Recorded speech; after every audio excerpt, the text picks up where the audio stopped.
I was getting married, but my boyfriend of 8 years still didn't know. Lately, he had been busy with his new female secretary. They clicked right away and chatted endlessly. To celebrate her birthday, he even ordered a 10-layer cream cake. At the party, they smeared cream everywhere, forgetting that I was severely allergic to it. After being rushed to the hospital, I woke up and agreed to the arranged marriage my family had proposed. Mom wasted no time. As soon as I got back from the hospital and was about to swipe my keycard to enter, she sent me dozens of wedding plans to choose from.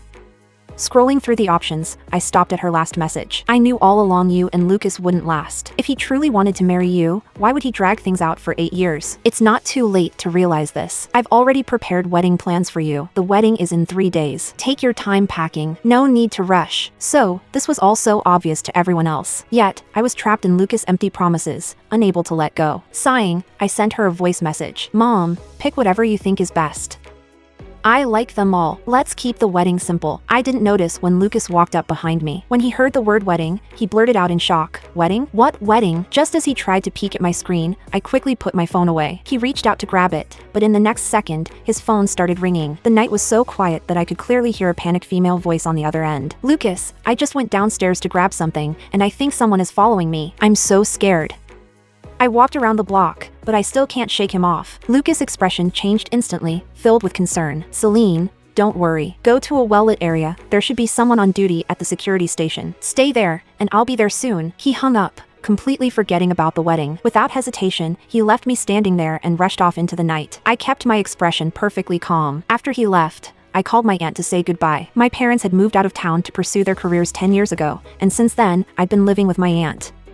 Lucas lived next door, and that was how we met. Later, when my aunt got married and sold her villa to move in with her husband, I didn't want to intrude on her new life, so I temporarily stayed with Lucas. I never expected that temporary stay to last 8 years. When Aunt Mina heard I was leaving to get married, she was shocked. Married? To Lucas? Well, that's good. It's been 8 years, so I guess it's about time to settle down. I pressed my lips together and corrected her assumption. No, it's an arranged marriage.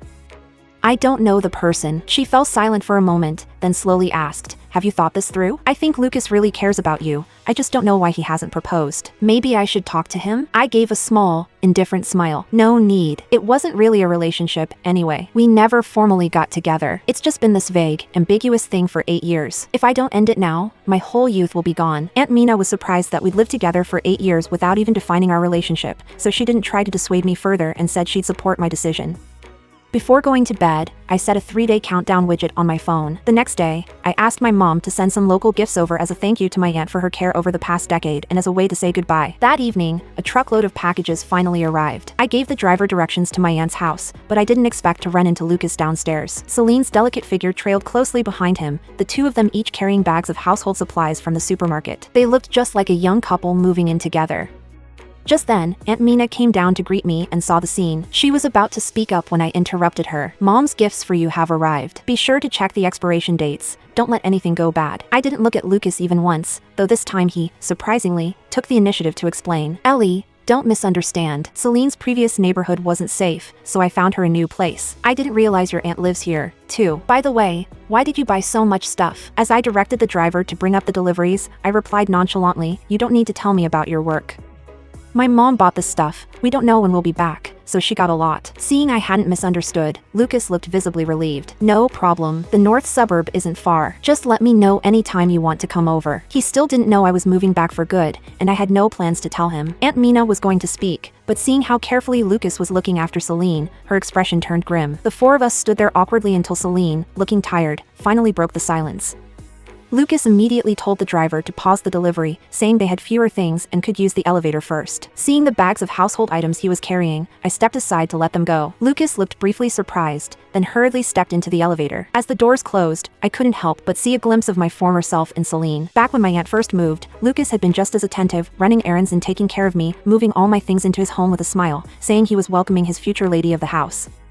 Watching the elevator, Aunt Mina sighed with some regret. Are you sure you don't want me to ask him? You've known each other for so long. It would be a shame to break up over a misunderstanding. I shook my head. No need. There's no misunderstanding between us. He never lets one last overnight. If he hasn't explained, then that's it. Lucas and Celine didn't actually have that much to carry. They could have finished it all in one trip. But even after I delivered the things to my aunt and said my goodbyes, he was still nowhere to be seen downstairs.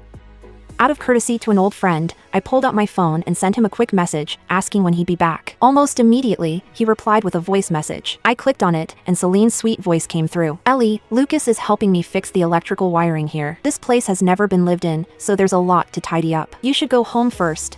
Don't let us hold you up. Just as I was about to close the app and call a cab, she sent another message. By the way, Ellie, please don't overthink it. Lucas is just helping me out. He just felt sorry for me because I'm living all alone in this big city. Thinking of my own parents, who had moved far away years ago, I swallowed back my words and closed the chat. After getting into the cab and gazing absent-mindedly out the window, Lucas called. Ellie, why were you so harsh with Celine? She's my subordinate, and I was just helping her find a place to live. The company hasn't arranged accommodation yet. Isn't it normal for me to help? Since when did you start acting like this? Huh? At the birthday party, you were sulking, saying you didn't feel well and wanted to leave.